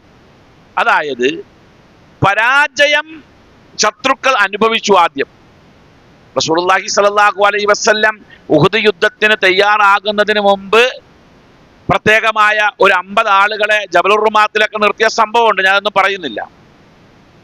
ആ ജബലുർ റുമാത്തിൽ നിർത്തിയ ആളുകള് ആദ്യത്തെ വിജയം കണ്ടപ്പോൾ ഇറങ്ങി വന്നു. 40 ആൾക്കാർ ഇറങ്ങി വന്നു, 10 ആളുകൾ അവിടെ നിന്നു. ആ 10 ആളുകളെ കൊന്നു ശത്രുക്കൾ. എന്നിട്ട് ജബലുർ റുമാത്ത് ശത്രുക്കൾ കീഴടക്കിയപ്പോൾ ഇവിടെ 70 സഹാബികൾ ഷഹീദായി. ഈ 70 സഹാബികൾ ഷഹീദാകുന്നതിന് മുമ്പ് ഇപ്പറഞ്ഞതുപോലെയുള്ള ഒരു തെറ്റിദ്ധരിപ്പിക്കൽ വാർത്ത അവിടെ പ്രചരിച്ചു. എന്താ പറഞ്ഞത്?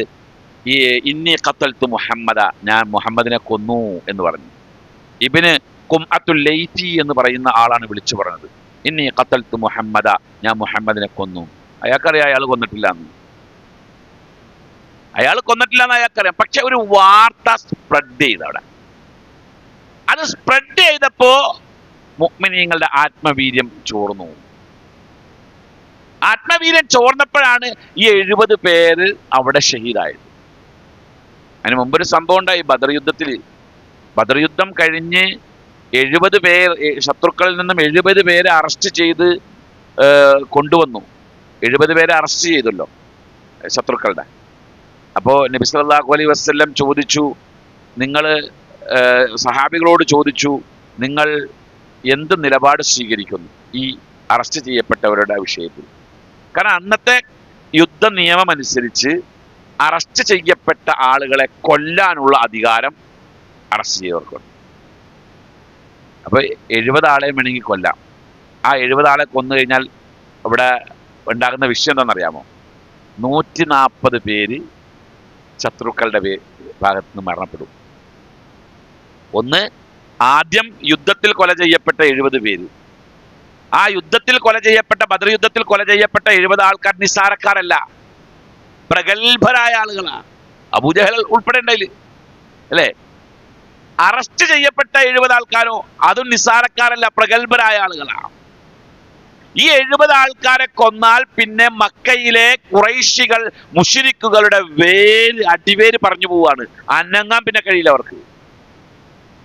അതുകൊണ്ടാണ് ഉമർ ഇബ്നുൽ ഖത്താബ് റളിയല്ലാഹു അൻഹു പറഞ്ഞത്, എല്ലാത്തിനെയും കൊന്നേക്കുന്നു, ഒരെണ്ണത്തിനെയും ബാക്കി വെക്കാൻ പാടില്ല. അബൂബക്കർ സിദ്ദീഖ് റളിയല്ലാഹു അൻഹു പറഞ്ഞു, നബിയെ, അവരെ നമുക്ക് വെറുതെ വിടാം, ഫിദ്യ വാങ്ങാം, എന്നിട്ട് വെറുതെ വിടാം. അപ്പൊ റസൂലുള്ളാഹി സ്വല്ലല്ലാഹു അലൈഹി വസല്ലമയ്ക്ക് ആകെ ഇതായി 2 അഭിപ്രായം വന്നല്ലോ. ഏക അഭിപ്രായമാണെങ്കിൽ നടപ്പിലാക്കാം, ഏകപക്ഷീയമായി നടപ്പിലാക്കാൻ പാടില്ല. അതിനും ഒരു ജനാധിപത്യ മര്യാദ എല്ലായിടത്തും കാണിക്കണം. റസൂൽ സല്ലല്ലാഹു അലൈഹി വസല്ലം അങ്ങനെ 2 അഭിപ്രായങ്ങളുടെ മുമ്പിൽ നിൽക്കുമ്പോഴാണ് ജിബ്രീൽ അലൈഹിസ്സലാം അള്ളാഹുവിന്റെ തീരുമാനമായിട്ട് വരുന്നത്. എന്താ അള്ളാഹിന്റെ തീരുമാനം? അതായത് 2 അഭിപ്രായങ്ങൾ വന്നിരിക്കുന്നു, നിങ്ങൾക്ക് ആ 2 അഭിപ്രായവും സ്വീകരിക്കാം. വേണമെങ്കിൽ കൊല്ലാം, അല്ലെങ്കിൽ വെറുതെ വിടാം. പക്ഷെ 2ാമത്തെ അഭിപ്രായം, അതാണ് നമ്മുടെ ഇന്നത്തെ ടോപ്പിക്കിന്റെ ഏറ്റവും പ്രധാനമായ വിഷയം. 2ാമത്തെ അഭിപ്രായം, വേണമെങ്കിൽ കൊല്ലാം എന്നുള്ളതല്ല, വെറുതെ വിടാം എന്നുള്ളത്. അങ്ങനെ വെറുതെ വിട്ടാൽ ഈ 70 ആളുകൾ മക്കയിലെ പ്രമുഖരായ ആളുകളാണ്.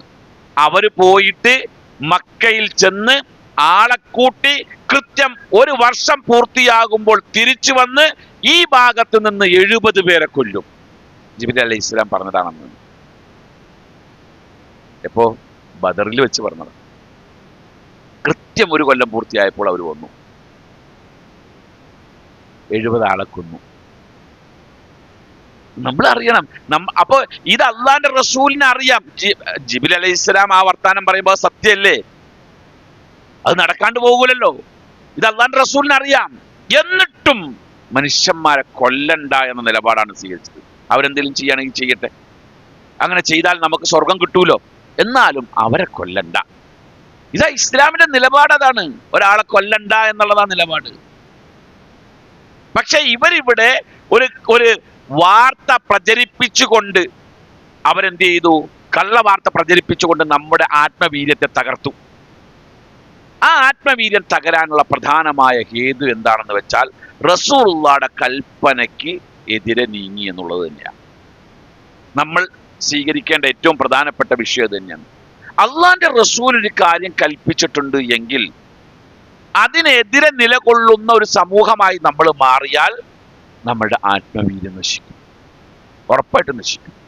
വിശുദ്ധ ഖുർആൻ 8-ാം അധ്യായം സൂറത്തുൽ അംഫാലിന്റെ 46-ാമത്തെ വചനത്തിൽ അള്ളാഹു പറയുന്നുണ്ട്, വഅതിഉല്ലാഹ വറസൂലഹു, നിങ്ങൾ അള്ളാഹുവിനും അള്ളാന്റെ റസൂലിനും വഴിപ്പെടുക.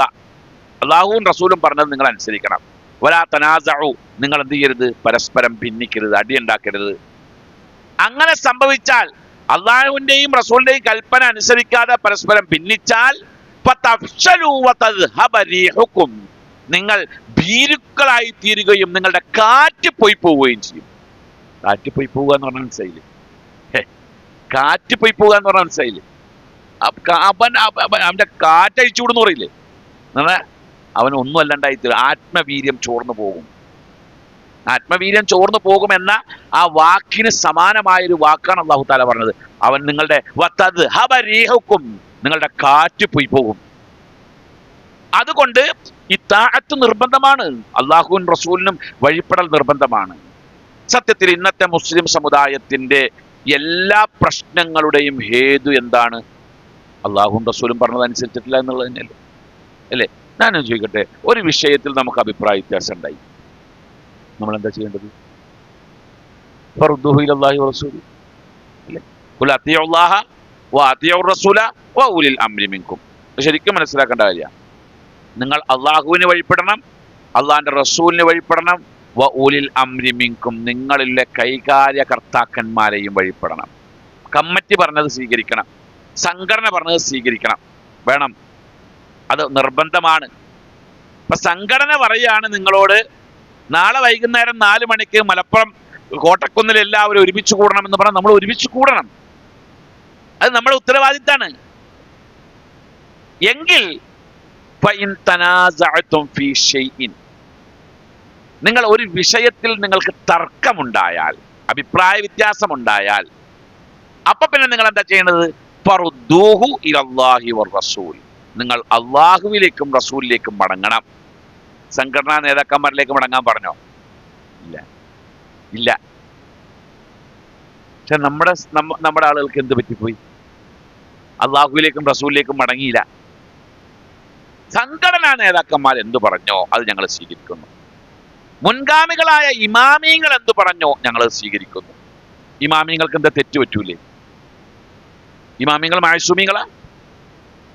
ഇമാമിയങ്ങൾ മഅ്സൂമികളല്ലല്ലോ. മഅ്സൂം എന്ന് പറഞ്ഞാൽ പാപസുരക്ഷിതർ. ആര് പറഞ്ഞ വാക്ക് മാത്രമേ നമ്മൾ സ്വീകരിക്കേണ്ടതുള്ളൂ? റസൂല് പറഞ്ഞ വാക്ക്, അത് തെറ്റ് സംഭവിക്കാത്ത വാക്കാണ്. അതും വഹീന്റെ അടിസ്ഥാനത്തിൽ പറഞ്ഞത് മാത്രം. അതല്ലാത്ത സ്വീകരിക്കേണ്ട ഉത്തരവാദിത്വം നമുക്കില്ല. അപ്പൊ റസൂൽ അല്ലാത്ത ബാക്കി ആര് എന്ത് അഭിപ്രായം പറഞ്ഞാലും അത് ഖുർആനിനോടും സുന്നത്തിനോടും യോജിക്കുന്നുണ്ടെങ്കിൽ സ്വീകരിക്കാം, അതല്ലെങ്കിൽ തള്ളിക്കളയാം. അതാ മുഅ്മിന്റെ നിലപാട്. ഇന്ന് മുസ്ലിം സമുദായത്തിന്റെ ഇടയിലുള്ള ഏത് തർക്കങ്ങളും ഈ ഒരു അടിസ്ഥാന നിയമപ്രകാരം വെച്ചുകൊണ്ട് നമ്മൾ നീങ്ങുകയാണെങ്കിലും അതിവിടെ പരിഹരിക്കപ്പെടൂലേ? ഇല്ലേ? ഇപ്പൊ നമ്മുടെ ഇടയിൽ എന്തെല്ലാം വിഷയങ്ങളുണ്ട്. മുജാഹിദുകൾക്കിടയിൽ തന്നെ ഇപ്പൊ ജിന്ന് വിഷയമുണ്ട്, സിഹ്ർ വിഷയമുണ്ട്, കൂടോത്ര വിഷയമുണ്ട്, അങ്ങനെ കുറെ വിഷയങ്ങളുണ്ട് അല്ലേ? അതൊക്കെ എങ്ങനെ തീർക്കുക? ഖുർആനിൽ എന്ത് പറഞ്ഞു ആ വിഷയത്തിൽ അത് നമ്മൾ സ്വീകരിക്കുക. ജിന്ന് മനുഷ്യനെ ഉപദ്രവിക്കോ? ഖുർആനിൽ 20ഓളം ആയത്തുകളുണ്ട്. എന്തു ചെയ്യും ജിന്ന് മനുഷ്യനിൽ എന്തു ചെയ്യുമെന്നുള്ളത് 20ഓളം ആയത്തുണ്ട്. ആ ആയത്തുകളിലൊന്നും ഇന്നത്തെ ആളുകൾ വിശ്വസിക്കുന്നത് പോലെയുള്ള പ്രശ്നങ്ങൾ ഇല്ല. ഇന്നത്തെ ആളുകൾ പ്രചരിപ്പിക്കുന്നത് പോലത്തെ പ്രശ്നങ്ങൾ ഇല്ല. അപ്പൊ ഈ ഖുർആനിൽ എന്ത് പറഞ്ഞു, ഹദീസിൽ എന്ത് പറഞ്ഞു, റസൂലുള്ളാഹി എന്ത് ചെയ്തു, ആ ഒറ്റ ഒരു നിലപാട് നമ്മൾ സ്വീകരിച്ചാൽ തന്നെ നമുക്കിടയിലുള്ള പ്രശ്നം അവിടെ പരിഹരിച്ചില്ലേ?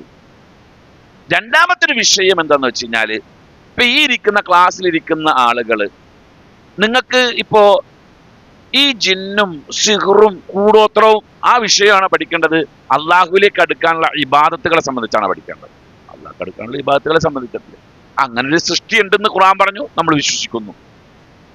ആ സൃഷ്ടിയെ നമുക്ക് കാണാൻ കഴിയില്ല എന്ന് ഖുർആൻ പറഞ്ഞു, നമ്മൾ അംഗീകരിക്കുന്നു.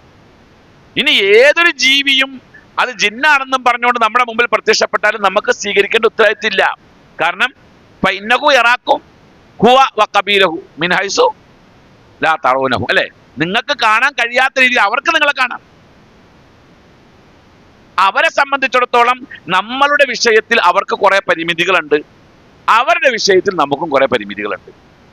ഇപ്പൊ സുലൈമാൻ നബി അലൈഹി സ്വലാം മരണപ്പെടുന്നത് ഒരു വടി കുത്തിപ്പിടിച്ചുകൊണ്ട് നിൽക്കുമ്പോഴാണ്. ജിന്നുകളെ കൊണ്ട് പണിയെടുപ്പിക്കുന്നത് അദ്ദേഹത്തിന് കീഴ്പ്പെടുത്തി കൊടുത്തതാണ്. അപ്പൊ മനുഷ്യന് കീഴ്പ്പെടാത്ത സാധനമാണെന്നുള്ള മനസ്സിലായില്ലേ? അള്ളാഹു മുഅ്ജിസത്തായിട്ടാണ് കൊടുത്തത് സുലൈമാൻ നബി അലൈഹി സ്വലാമിന്. കീഴ്പ്പെടുത്തി കൊടുത്ത് അവരെ കൊണ്ട് പണിയെടുപ്പിച്ചുകൊണ്ടിരിക്കുകയാണ്. പണിയെടുപ്പിച്ചുകൊണ്ടിരിക്കുമ്പോൾ വടിയിൽ ഇങ്ങനെ കുത്തിപ്പിടിച്ച് നിന്നുകൊണ്ടാണ് അദ്ദേഹം പണിക്കുന്നത്. അതിൽ അദ്ദേഹം ആ നിന്ന നിപ്പിൽ മരണപ്പെട്ടു പോയി സുലൈമാൻ നബി അലൈഹി സ്വലാം. പിന്നീട് ചെതല് ഈ വടി തിന്ന് ദ്രവിച്ചപ്പോഴാണ് അത് മറിഞ്ഞു വീണത്. അപ്പോഴാണ് ഇവരറിയണത് മരിച്ചു എന്നുള്ളത്, അദ്ദേഹം മരിച്ചിരിക്കുന്നത്. അപ്പൊ അവര് പറയുന്നുണ്ട്, നമുക്ക് ഗൈബ് അറിയുമായിരുന്നെങ്കിൽ നമ്മൾ ഈ നിന്ദ്യമായ പണിക്ക് പോകൂലായിരുന്നു.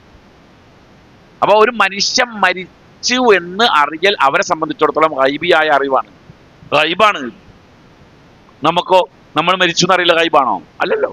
ഒരാൾ മരിച്ചു എന്നറിയാൻ. അപ്പോൾ അങ്ങനെ പരിമിതികൾ എല്ലാ ജീവികളുടെ ഇടയിലുണ്ട്. അതിനെ ഇവിടെ പോസ്റ്റ്മോർട്ടം ചെയ്ത് പരിശോധിച്ച് അവരെങ്ങനെ വരും എങ്ങനെ പോകും എന്ന് നടത്താൻ അവരുമായി നമുക്ക് പ്രത്യേകിച്ചൊരു ഇടപാടില്ലല്ലോ. ഇനിയിപ്പോൾ അവരെല്ലാവരും കൂടെ ഒരു ഹോസ്പിറ്റൽ നടത്തുന്നുണ്ട്, നമുക്ക് അവിടെ ചികിത്സക്ക് പോകേണ്ടി വരും, എന്നാൽ പിന്നെ അവരെ പറ്റി പഠിക്കാം. അങ്ങനത്തെ പരിപാടികളൊന്നും ഇല്ല ഇവിടെ. ഒരു ഇടപാടും അവരായിട്ട് നമുക്കില്ല. അവരിൽ നിന്നുണ്ടാകുന്ന ഉപദ്രവം എന്താണെന്നൊക്കെ ഖുർആൻ കൃത്യമായിട്ട് പറയുകയും ചെയ്തിട്ടുണ്ട്. ഇനി അതിന്റെ അപ്പുറത്തേക്ക് ഏത് ഇമാമ് എന്ത് പറഞ്ഞാലും സ്വീകരിക്കേണ്ട ഉത്തരവാദിത്വം നമുക്കുണ്ടാ? അതിന്റെ ആവശ്യമില്ല നമുക്ക്. അപ്പൊ നമ്മളെ ആത്മവീര്യം തകർക്കാൻ പാകത്തിനുള്ള ആയുധങ്ങൾ ഇന്ന് ശത്രുക്കളുടെ കയ്യിൽ യഥേഷ്ടമുണ്ട്. അവരത് ഉപയോഗിച്ചുകൊണ്ടിരിക്കുക. നമ്മൾ നിന്ന് കൊടുക്കേണ്ട ആവശ്യമുണ്ടോ? നമുക്ക് മാനസികമായി വേദന ഉണ്ടാകുന്നുണ്ടെന്ന് അവർക്കറിയൽ തന്നെ അവരെ സംബന്ധിച്ചിടത്തോളം ഒരു ആത്മരതിയാണ്. ആത്മരതി എന്ന് പറയാം, ഒരു മനസ്സുഖാണ് അവർക്ക്. മുസ്ലിമീങ്ങൾ വേദനിച്ചു എന്നറിയല്. ഇല്ലാണ്ട് നമ്മളെയൊക്കെ പൂർണ്ണമായും ഇവിടെ ഇല്ലായ്മ ചെയ്യാം എന്ന് ഇവിടത്തെ ശത്രുക്കളൊന്നും വിചാരിച്ചിട്ടില്ല. കഴിയില്ല എന്നവർക്കറിയാം. ഇല്ലായ്മ ചെയ്യാൻ പറ്റിയ ഒരു കാലഘട്ടം ഉണ്ടായിരുന്നു, അന്ന് കഴിഞ്ഞിട്ടില്ല. പിന്നെ ഇപ്പൊ കഴിയൂ. അത് സംരക്ഷിക്കപ്പെട്ട മതമാണെന്നും ഇതിനെ ഇല്ലായ്മ ചെയ്യാൻ കഴിയില്ല എന്ന് പറയാം. പക്ഷേ വേദനിപ്പിക്കുമ്പോ കിട്ടുന്ന ഒരു ആത്മസുഖം, പൂച്ച എലീനെ തോണ്ടുമ്പോ പൂച്ചക്ക് കിട്ടുന്ന ഒരു സുഖം ഉണ്ടല്ലോ, ആ സുഖം അതവർക്കുണ്ട്. ഇപ്പൊ ഹുബൈബ് ബിൻ അദി റളിയല്ലാഹു അൻഹു, ഹുബൈബ് ബിൻ അദി റളിയല്ലാഹു അൻഹുവിനെ ശത്രുക്കൾ കുതന്ത്രത്തിലാണ് പിടിക്കുന്നത്. ഒരു വലിയ ചരിത്രമാണ്. അങ്ങനെ അദ്ദേഹം ശത്രുക്കളുടെ കയ്യിൽ അകപ്പെട്ടു. നബി സല്ലല്ലാഹു അലൈഹി വസല്ലമയോട് ഖുർആൻ പഠിപ്പിക്കാൻ കുറച്ച് ആൾക്കാരെ വിട്ടു തരണം എന്ന് പറഞ്ഞുകൊണ്ട് ഒരു വിഭാഗം ആൾക്കാർ വന്നു. ഹുദൈൽ ഗോത്രത്തിൽപ്പെട്ട ആൾക്കാരെ അയച്ചതാണ് ശത്രുക്കൾ. അങ്ങനെ ഇദ്ദേഹം ഉൾപ്പെടെയുള്ള കുറച്ച് ആൾക്കാരെ അയച്ചു കൊടുത്തു. അങ്ങനെ ഒരു സ്ഥലത്ത് എത്തിക്കഴിഞ്ഞപ്പോൾ ഇവരെല്ലാം മുസ്ലിമീങ്ങൾക്ക് നേരെ തിരിഞ്ഞു. അങ്ങനെ ഹുബൈബ് ബിൻ അദി റളിയല്ലാഹു അൻഹുവിനെ ഹുദൈൽ ഗോത്രത്തിലേക്കാണ് കൊടുത്തത്. കാരണം ഹുദൈൽ ഗോത്രത്തിൽപ്പെട്ട ചില ആളുകളെ യുദ്ധത്തിൽ ഹുബൈബ് റളിയല്ലാഹു അൻഹു കൊന്നിട്ടുണ്ട്. അതിന് പ്രതികാരം എന്ന വണ്ണം പിടിച്ചു. കൊല ചെയ്യപ്പെടുമെന്ന് ഉറപ്പാണ്. എന്നാലും അദ്ദേഹം വളരെ കൂളായി തന്നെ ജീവിച്ചു എന്നുള്ളതാണ് അവരുടെ ഇടയിൽ. ഇസ്ലാമിക ചരിത്രത്തിൽ ആദ്യമായി തൂക്കിക്കൊന്ന വ്യക്തി കൊല ചെയ്യപ്പെട്ടത് ഹുബൈബ് ബിൻ അദി റളിയല്ലാഹു അൻഹു. ആദ്യമായി തൂക്കിക്കൊല്ലപ്പെട്ടത്. അവ്വലു മൻ സുലിബ ഫിൽ ഇസ്ലാം. ഇസ്ലാമിൽ ആദ്യമായി തൂക്കിക്കൊന്നത് ഹുബൈബ് ബിൻ അദി റളിയല്ലാഹു അൻഹു. അവിടെ ശത്രുക്കൾക്ക് ആത്മരതി എന്ന് പറയാം, അല്ലെങ്കിൽ മാനസിക സുഖം കിട്ടാൻ വേണ്ടി അവർ ചെയ്തൊരു പരിപാടിയുണ്ട്. അദ്ദേഹത്തെ തൂക്കിക്കൊല്ലാൻ വേണ്ടി കഴുത്തിൽ കയറൊക്കെ ഇട്ടിട്ട് ഇങ്ങനെ റെഡിയാക്കി നിർത്തുകയാണ്.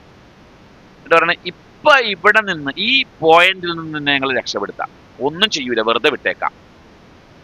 ഇത്ര പറഞ്ഞാൽ മതി, എന്റെ സ്ഥാനത്ത് മുഹമ്മദ് ആയിരുന്നെങ്കിൽ എന്ന് പറഞ്ഞാൽ മതി. അത് പറഞ്ഞാൽ വെറുതെ വിടും, അതോടൊപ്പം അവരാ പറഞ്ഞ വാക്ക് പാലിക്കും, ചതിക്കൂല, അവരാ വാക്ക് പാലിക്കും. എന്റെ സ്ഥാനത്ത് മുഹമ്മദ് ആയിരുന്നെങ്കിൽ എന്ന് നീ ഒറ്റ വാക്ക് പറഞ്ഞാൽ മതി. ഇസ്ലാമിൽ നിന്ന് പുറത്തു പോണ വാക്കാണോ അത്? അല്ലല്ലോ. ആ വാക്ക് പറഞ്ഞതിന് ആർക്കെങ്കിലും വല്ല നഷ്ടം ഉണ്ടാകുമോ? ഇല്ല. പക്ഷെ ആ വാക്ക് പറയുന്നതോടുകൂടെ അവർക്കൊരു മനസ്സിന് സുഖം കിട്ടും. മുഹമ്മദിന്റെ ആൾക്കാർ മുഹമ്മദിനെതിരാണെന്ന് ഒരു മനസ്സുഖം. ഈ ഒരു മനസ്സുഖം അവർക്ക് കിട്ടണം. അതിന് അവർ ഈ ചൊറിഞ്ഞുകൊണ്ടേയിരിക്കും, നമ്മളെ പല തരത്തിലും ചൊറിഞ്ഞുകൊണ്ടിരിക്കും. ആ ചൊറിച്ചിലിന്റെ ചില രൂപങ്ങളാണ് നമ്മളിപ്പോ ഈ സോഷ്യൽ മീഡിയകളിലും അതേപോലെ മറ്റ് മീഡിയ പ്ലാറ്റ്ഫോമുകളിലും എല്ലാം കണ്ടുകൊണ്ടിരിക്കുന്നത്. നമ്മൾ ചൊറിഞ്ഞുകൊണ്ടിരിക്കുക. ചൊറിയാൻ നമ്മൾ നിന്ന് കൊടുക്കാതിരിക്കുക എന്നുള്ളത് നമ്മുടെ ഉത്തരവാദിത്തം. ഇത്തിബാ നമുക്ക് നിർബന്ധമാണ്. നമ്മൾ പൂർണ്ണമായും റസൂലിന്റെ സുന്നത്തിലേക്ക് തന്നെ മടങ്ങണം, റസൂലിന്റെ കൽപ്പനയിലേക്ക് തന്നെ മടങ്ങണം. ഒരു വാക്കിന്റെ മുകളിലാണ്, ഒരു കൽപ്പനയുടെ മുകളിലാണ് അത്രയും വലിയ നഷ്ടം വന്നത്. എന്ത്? ആ കുന്ന് എന്റെ അനുവാദം കിട്ടിയിട്ടിറങ്ങിയാൽ മതി. ഇവിടെ യുദ്ധത്തിൽ ജയിച്ചാലും പരാജയപ്പെട്ടാലും നിങ്ങൾ നോക്കേണ്ട ആവശ്യമില്ല. അതാണ് ഉഹദ് യുദ്ധത്തിന്റെ സമയത്ത് പറഞ്ഞത്. പക്ഷെ ആ ഒരു വാക്ക് ധിക്കരിച്ചപ്പോൾ ഉണ്ടായ ആ ഫലം എന്താണ്? ഇനി ഒരു കാര്യം കൂടെ മനസ്സിലാക്കണം. ഇസ്ലാം പല ഇടങ്ങളിലും മുസ്ലിമീങ്ങൾക്ക് പരാജയങ്ങൾ നേരിട്ട് നമ്മൾ കൂട്ടിക്കോ, അങ്ങനെ സങ്കല്പിച്ചോളി. നമ്മൾ പിന്തിരിഞ്ഞു പോകാൻ പാടുണ്ടോ? ഈ ദീനം വിട്ടു പോകാൻ പാടുണ്ടോ? അള്ളാഹു പറഞ്ഞില്ലേ, വമാ മുഹമ്മദുൻ ഇല്ലാ റസൂലുൻ ഖദ് ഖലത് മിൻ ഖബ്ലിഹി റുസുൽ. ഈ ആയത്ത് ഇറങ്ങിയത് എപ്പോഴാ? ഇന്നി ഖതൽതു മുഹമ്മദ എന്ന് പറഞ്ഞപ്പോ, ഞാൻ മുഹമ്മദിനെ കൊന്നെന്ന് അയാൾ പറഞ്ഞല്ലോ. ആ പറഞ്ഞപ്പോ മുസ്ലിമീങ്ങൾ ചിതറിയോടി, അവർ നിഷ്ക്രിയരായിപ്പോയി. അപ്പോഴാണ് മറ്റുള്ളവർ കൊന്നത്. ആ സമയത്താണ് ഈ ആയത്ത് ഇറങ്ങുന്നത്. വമാ മുഹമ്മദുൻ ഇല്ലാ റസൂലുൻ ഖദ് ഖലത് മിൻ ഖബ്ലിഹി റുസുൽ. മുഹമ്മദ് റസൂല് മാത്രമാണ്. ഇതിനു മുമ്പും പല റസൂലുമാരും വന്നു പോയിട്ടുണ്ട്. അപ്പൊ ഇമ്മാത്ത ഔ ഖുത്തില, ചിലപ്പോൾ മരിക്കും അല്ലെങ്കിൽ കൊല ചെയ്യപ്പെടും. എന്തായാലും ഇൻഖലബത്തും അല അഅഖാബിക്കും, പിന്തിരിഞ്ഞോടാൻ പാടുണ്ടോ? മുഹമ്മദ് കൊല ചെയ്യപ്പെട്ടു എന്ന് പിന്തിരിഞ്ഞു അങ്ങനെ ഇട്ടിട്ട് പോകാനുള്ളതാണ് നമ്മുടെ ദീന്. അല്ല, പല പ്രശ്നങ്ങളും പല ഇടങ്ങളിൽ നമ്മൾ കാണും, കേൾക്കും. അവിടെ നമ്മൾ ദീൻ വിട്ടിട്ട് ജീവിക്കല്ല വേണ്ടത്, നമ്മൾ ദീനിന്റെ നടുവിലത്തെ കഷ്ടങ്ങളായിട്ട് ജീവിക്കാൻ തയ്യാറാകണം. അപ്പോഴാണ് ഇത്തരം വിഷയങ്ങളെ നമുക്ക് മറികടക്കാൻ കഴിയുള്ളൂ. ഇനിയും ഒരു കാരണം കൂടെ ഉണ്ട്. ഇനിയുള്ള കാരണം എന്താണെന്ന് വെച്ച് കഴിഞ്ഞാൽ, അള്ളാഹു സുബ്ഹാനഹു വ തആലയുടെ ഒരു സുന്നത്തുണ്ട്. അള്ളാഹുവിന്റെ സുന്നത്ത്, സുന്നത്തല്ലാ എന്ന് ഖുർആൻ പറയുന്നുണ്ട്. സുന്നത്തല്ലാ, അള്ളാന്റെ സുന്നത്ത്. സുന്നത്ത് എന്ന് പറഞ്ഞാൽ നടപടിക്രമങ്ങൾ. ഖദ് ഖലത് മിൻ ഖബൽ, ഇതിനു മുമ്പും അങ്ങനെ പല നടപടികളും നടന്നു പോയിട്ടുണ്ട്. ആ നടപടികൾ അള്ളാഹു സ്വീകരിച്ച ചില സംഭവങ്ങളെ സംബന്ധിച്ചാണ് നമുക്കിനി പറയാനുള്ളത്. അത് നമുക്ക് അടുത്ത ക്ലാസ്സിൽ ഇൻഷാ അല്ലാഹ് ചർച്ച ചെയ്യാം. അള്ളാഹു തൗഫീഖ് തന്ന് അനുഗ്രഹിക്കുമാറാകട്ടെ. ക്ലാസ് ഉണ്ട്, സുബഹി കഴിഞ്ഞപ്പോൾ ചരിത്ര ക്ലാസ് തുടങ്ങിയിട്ടുണ്ട് നമ്മുടെ കോട്ടക്കലിൽ. സുബഹി കഴിഞ്ഞിട്ട് എല്ലാ ബുധനാഴ്ചയും ചരിത്രം, അതിന് പോയി. അത് കഴിഞ്ഞിട്ട് 1 മിനിറ്റ് കിടന്നിട്ടില്ല, ആകെ 2 മണിക്കൂറെ കഴിഞ്ഞ രാത്രി ഉറങ്ങുന്നു. റബ്ബനാ ആതിനാ ഫിദ്ദുനിയ ഹസനത്തൻ വഫിൽ ആഖിറതി ഹസനത്തൻ വഖിനാ അദാബന്നാർ. സുബ്ഹാനല്ലാഹി വബിഹംദിഹി സുബ്ഹാനകല്ലാഹുമ്മ വബിഹംദിക അഷ്ഹദു അൻ ലാ ഇലാഹ ഇല്ലാ അൻത അസ്തഗ്ഫിറുക വഅതൂബു ഇലൈക്. അസ്സലാമു അലൈക്കും വറഹ്മത്തുള്ളാഹി.